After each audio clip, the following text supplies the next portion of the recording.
ಯದಾ ಯದಾ ಹಿ ಧರ್ಮಸ್ಯ ಗ್ಲಾನಿರ್ಭವತಿ ಭಾರತ ಅಭ್ಯುತ್ಥಾನಮಧರ್ಮಸ್ಯ ತದಾತ್ಮಾನಾಂ ಸೃಜಾಮ್ಯಹಂ ಪರಿತ್ರಾಣಾಯ ಸಾಧೂನಾಂ ವಿನಾಶಾಯ ಚ ದುಷ್ಕೃತಾಂ ಧರ್ಮ ಸಂಸ್ಥಾಪನಾರ್ಥಾಯ ಸಂಭವಾಮಿ ಯುಗೆ ಯುಗೆ.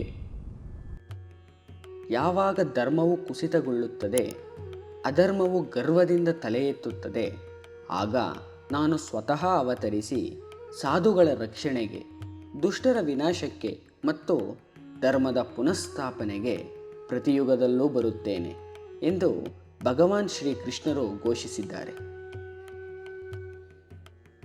ಸ್ನೇಹಿತರೆ, ನಮ್ಮ ಹಿಂದೂ ನಂಬಿಕೆಗಳ ಪ್ರಕಾರ ಕಾಲವನ್ನು 4 ಯುಗಗಳಾಗಿ ವಿಂಗಡಿಸಲಾಗಿದೆ. ಸತ್ಯಯುಗ, ತ್ರೇತಾಯುಗ, ದ್ವಾಪರ ಯುಗ ಮತ್ತು ಕಲಿಯುಗ ಎಂದು.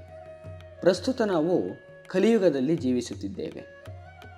ಈ 4 ಯುಗಗಳಲ್ಲೂ ಒಂದು ಸತ್ಯ ಮಾತ್ರ ಅಚಲವಾಗಿದೆ. ಅದೇನೆಂದರೆ ಧರ್ಮ ಮತ್ತು ಅಧರ್ಮದ ನಡುವಿನ ಅನಂತವಾದ ಸಮರ. ಆದರೆ ಗಮನಿಸಿ, ಈ ಯುದ್ಧದ ವ್ಯಾಪ್ತಿ ಯುಗದಿಂದ ಯುಗಕ್ಕೆ ತನ್ನ ಅಂತರವನ್ನು ಕಡಿಮೆ ಮಾಡಿಕೊಳ್ಳುತ್ತಾ ಮನುಷ್ಯನ ಅಂತರಂಗದತ್ತ ಕುಗ್ಗುತ್ತಿದೆ. ಸತ್ಯಯುಗದಲ್ಲಿ ಸಮರವು ಲೋಕಗಳ ನಡುವೆ ನಡೆಯುತ್ತಿತ್ತು. ಭೂಲೋಕದ ದಾನವರು ಮತ್ತು ದೇವಲೋಕದ ದೇವತೆಗಳ ಮಧ್ಯೆ ಅಸಂಖ್ಯಾತ ಯುದ್ಧಗಳು ನಡೆದಿವೆ. ಉದಾಹರಣೆಗೆ ಹಿರಣ್ಯಕಶಿಪು ಮತ್ತು ದೇವತೆಗಳ ನಡುವೆ ನಡೆದ ಯುದ್ಧಗಳನ್ನು ನೆನೆಯಬಹುದು.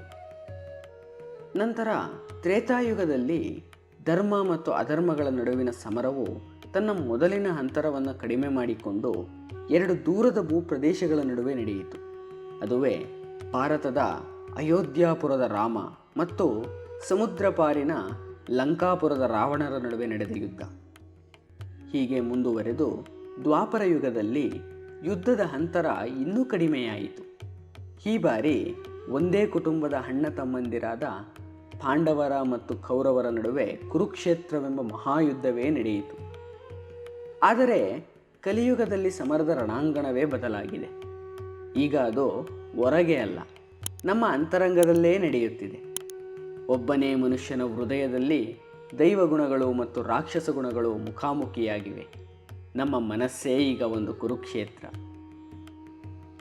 ಸ್ನೇಹಿತರೆ, ಯುಗಾಂತರಗಳಿಂದ ಸಾಗುತ್ತಿರುವ ಈ ಶಾಶ್ವತ ಸಮರದಲ್ಲಿ ಕೊನೆಯಲ್ಲಿ ಗೆಲುವು ಮಾತ್ರ ಧರ್ಮದ್ದೇ ಆಗಿದೆ. ಏಕೆಂದರೆ ಧರ್ಮವು ತತ್ತರಿಸಿ ಕುಸಿಯುವಾಗಲೆಲ್ಲ ಭಗವಂತನು ಅವತಾರ ತಾಳಿ ಅಧರ್ಮದ ಅಹಂಕಾರವನ್ನು ಪುಡಿ ಮಾಡುತ್ತಾನೆ. ಶ್ರೀ ಮಹಾವಿಷ್ಣು ತನ್ನ ಅನೇಕ ಅವತಾರಗಳಿಂದ ಧರ್ಮವನ್ನು ಕಾಯ್ದುಕೊಂಡಿದ್ದಾನೆ. ಅವನ ಅನೇಕ ರೂಪಗಳಲ್ಲಿ ದಶಾವತಾರಗಳು ಅತ್ಯಂತ ಪ್ರಸಿದ್ಧ. ಸ್ನೇಹಿತರೆ, ಮುಂದಿನ ವಿಡಿಯೋಗಳಲ್ಲಿ ಈ ದಶಾವತಾರಗಳ ರಹಸ್ಯ, ಕತೆ ಮತ್ತು ಮಹಿಮೆಯ ಕುರಿತಾಗಿ ನಿಮಗೆ ಕಿರುಪರಿಚಯ ನೀಡಲಿದ್ದೇನೆ. ಆದ್ದರಿಂದ ನಮ್ಮ ಚಾನಲನ್ನು ಸಬ್ಸ್ಕ್ರೈಬ್ ಮಾಡಿ ಮತ್ತು ಬೆಲ್ ಐಕಾನ್ ಒತ್ತಿ ಭಗವಂತನ ಅವತಾರದ ಅಲೌಕಿಕ ಯಾತ್ರೆಗೆ ಸಿದ್ಧರಾಗಿ.